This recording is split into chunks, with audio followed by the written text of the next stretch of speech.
Selamat pagi, siang, sore, dan malam dimanapun Anda berada. Jumpa lagi di dalam metodologi penelitian oleh saya, dan kita akan masuk ke week 6. Well, gimana perasaannya seminggu nggak ada saya? Agak lebih fun sedikit? Sedikit ya. Oke, kita mulai dengan chapter 3. What is it, the inside? Oke. 3.1, research flow, alur penelitian. 3.2, research model, model penelitian. Di mana metodenya? Metode itu adalah flow dan model basically. 3.3 sampai N3 paling buntut minus 1, N minus 1 adalah tergantung seberapa panjang ekstensif loop kamu punya research flow. Di sini ada data collection method, data analysis method, dan paling kalau kamu bikinnya terapan berarti ada design, analisis, design, pengembangan sama testing basically. And then paling butuh adalah research schedule atau jadwal penelitian. Oke, kita mulai dulu dengan research flow. Basicnya adalah itu flowchart, itu diagram alir, tidak lebih nggak kurang. Oke, jadi adalah sebuah gambar yang menunjukkan bagaimana kamu akan melakukan penelitian kamu. Jadi ini penting ketika pas kamu tes, kamu mesti show research flow. Basicnya adalah, kalau kamu terapan, dia ada design, development, testing. Kalau dia quality, ada data definition, data strategi, data gathering, sama data analysis, basically. Secara umum, yang namanya research flow itu berasal, contoh seperti yang saya tunjukkan di dalam layar ini. Misalnya nomor 1, saya ambil dia sebagai dulu ya. Dimulai dengan initial design and simulation, lalu parameter analisis. Ini kalau nggak salah research yang teknik sipil kalau nggak salah. Mendesain apa sudah oke, kalau belum oke balik ke parameter. Kalau udah oke, kita melakukan penggambaran turbin, lalu kita memberikan material collection dan selesai. Yang sebelah tengah mencari lokasi research, lalu ini juga tentang sipil kalau nggak salah. Investigasi tanah, lalu memprosesnya sambil meloading structure data, habis itu mengkalkulasi, lalu di data analisisnya dengan deep foundation dan shallow foundation, dan lalu di hasilnya itu apa. Nah, kalau yang bahasa Indonesia mungkin lebih enak lah. Identifikasi masalah, lalu perumusan, analisis tergambar, pembuatan mesin, lalu ujian seperti apa, lalu sampai level ke proses pengguna. Jadi ini tergantung kamu punya research flow sejauh mana. Jadi pertemuan hari ini adalah kita bicara research flow. Target kamu hari ini adalah buatlah research flow, lalu kita lihat apa buatan kamu seperti apa. Oke?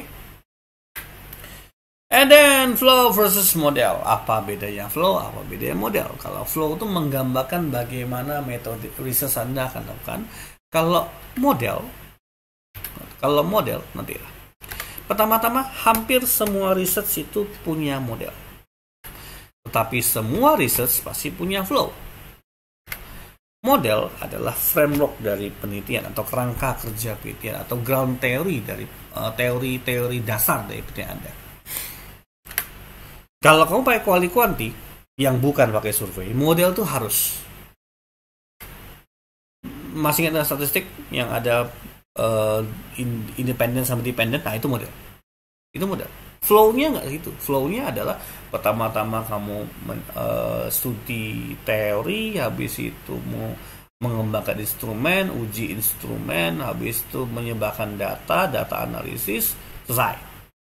Nah, model itu adalah bagaimana teori kamu, penelitian kamu akan lakukan.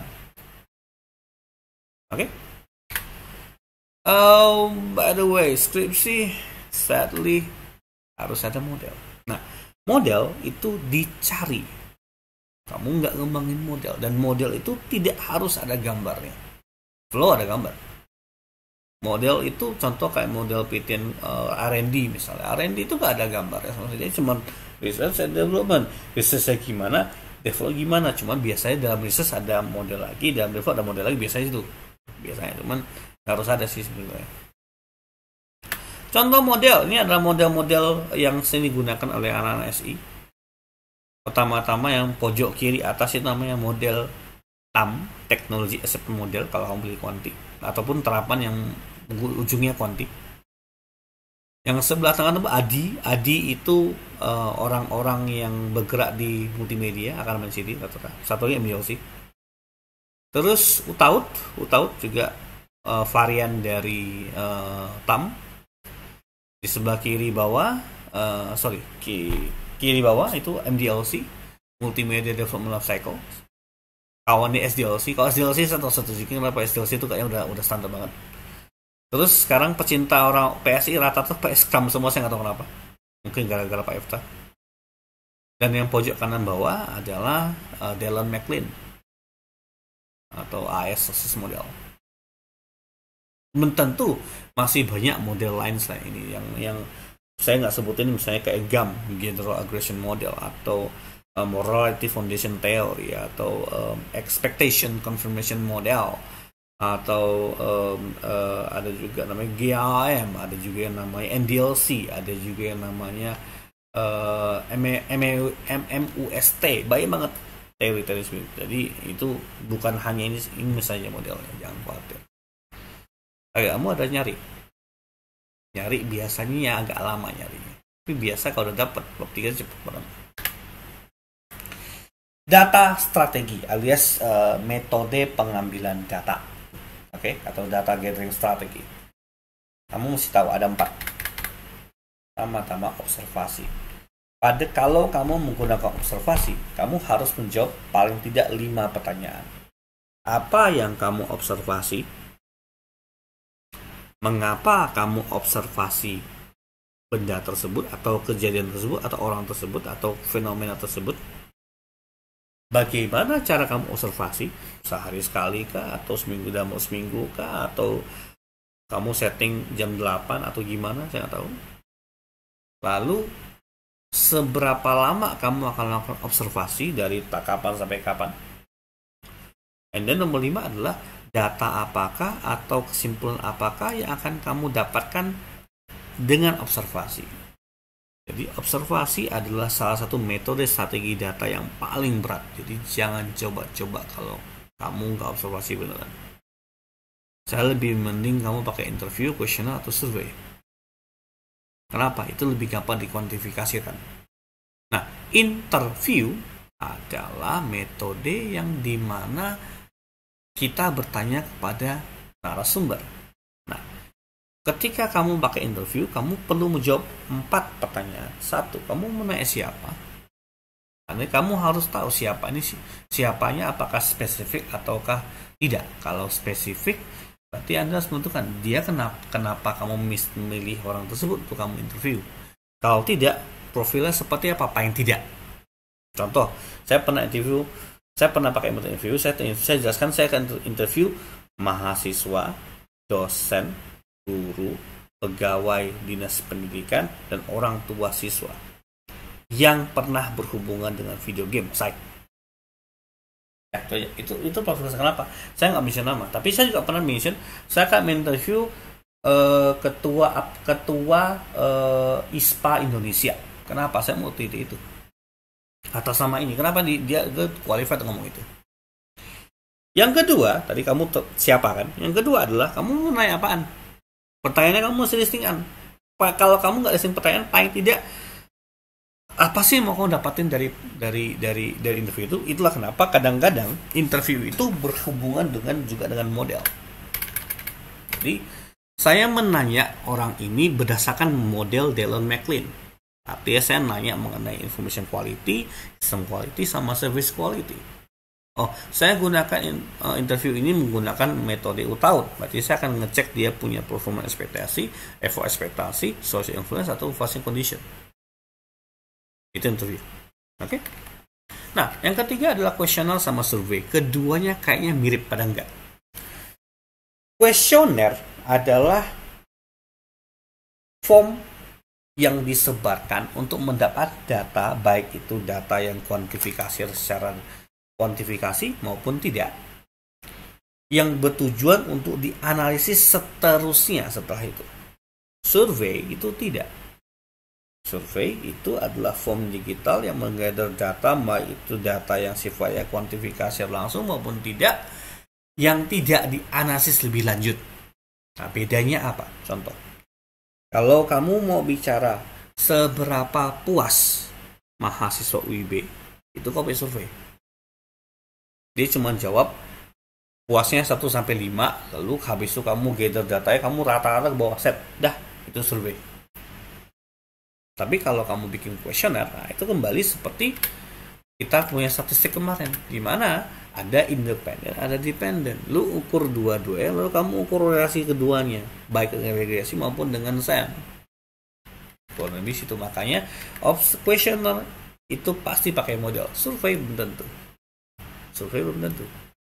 Kenapa? Survei biasanya cuma nanya 2 atau 3 pertanyaan, tapi itu sifatnya mencari apa seberapa sih tingginya itu. Jadi kamu mesti tahu kamu mau pakai survei atau questionnaire atau dua-duanya, tergantung kamu mau jawab pertanyaannya seperti apa. Kayak ini kembali ke dalam how you gonna answer your question atau kolom E. Seriously, ini tidak mudah kalau kamu tidak mampu mendefinisikan dengan baik. Tapi kalau kamu define dengan sangat baik, bab 3 itu maha gampang. Kenapa cuma nulis doang basically? Oke, data analisis. Analisis data. Ada banyak bentuk. Pertama-tama adalah yang paling gampang. Black box, white box, gray box. Black box adalah menguji sesuai input, mengenai berjalannya sebuah fitur. Contoh, kamu mau menguji website dengan black box, kamu tekan ini, harusnya masuk ke form ini, emang masuk, mantap. Lu klik insert, emang muncul insert, mantap. Kamu klik report, emang muncul report, mantap. Kalau white box itu menguji dari kebenaran hasil. Kamu bilang kalau kamu tekan insert, lalu saya masukin 3, dia akan masuk 3 juga. Tes yuk. 3, insert, emang 3, mantap. Kamu bilang kalau kamu punya application di sini, kalau saya masukin data seperti ini, keluarnya seperti ini. Oke, cool. Buktikan yuk. Masukin. Keluar, mantap. Itulah kenapa white box itu selalu ada namanya case test atau kasus yang diuji untuk melihat ekspektasi hasil dan hasil by system. Itu bedanya black box sama white box. Kalau black box itu fokus pada jalan apa tidak. White box itu benar apa kagak. Gray box dua-duanya. Yang kedua, statistik. Well, ini harus nggak perlu saya jelasin lagi lah. Harusnya ini sudah saya cukup banyak bercakap-cakap di materi semester lalu. Yang tidak ikut semester lalu punya, seperti misalnya para mahasiswa transfer, silakan ngecek di playlist yang statistik. Chef is a very fun playlist, so to say. And then codification hanya kalau kamu menggunakan interview ataupun questionnaire yang bukan kuantifikasi. Bukan kuantifikasi, pasti itu jawabannya open ended. Jawabannya tuh tidak 1 sampai 5 atau memilih, tapi itu jawabannya bebas. Itu maksudnya tidak kuantifikasi. Codification adalah melihat jawabannya secara langsung. Jadi lupa, kalau kamu interview, kamu harus merekam interview kamu dengan cara apapun juga. Kenapa? Lampiran kalau kamu interview adalah interview script, alias tulisan manuskrip dari hasil interview. Jadi suara ngomong apa, kamu mesti tulis semuanya. Makanya lampiran itu bisa panjang banget. Codification itu adalah kamu mengkodekan jawaban kamu, mengkategorikan jawaban dari gathering yang kamu dapatkan itu dengan kode seperti apa saja. Dan itu tergantung dari kamu punya research necessity. Jadi saya pernah pakai codification, saya mau melihat apakah video game itu mampu membuat pembelajaran moral sebenarnya. Waktu itu beberapa dari kamu tuh ikut riset saya. Mungkin saya tes sebentar. Mau tes memori sebentar siapa? Karena beberapa dari Anda, ya kebetulan saya nonton di Kukuset. Beberapa dari Anda itu mengikuti video saya waktu itu 2 tahun lalu itu. Cuman saya lupa siapa saja. Sebentar.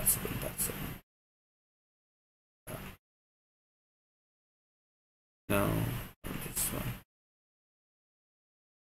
Where did I put it? Not here. Di sebelah sini ke?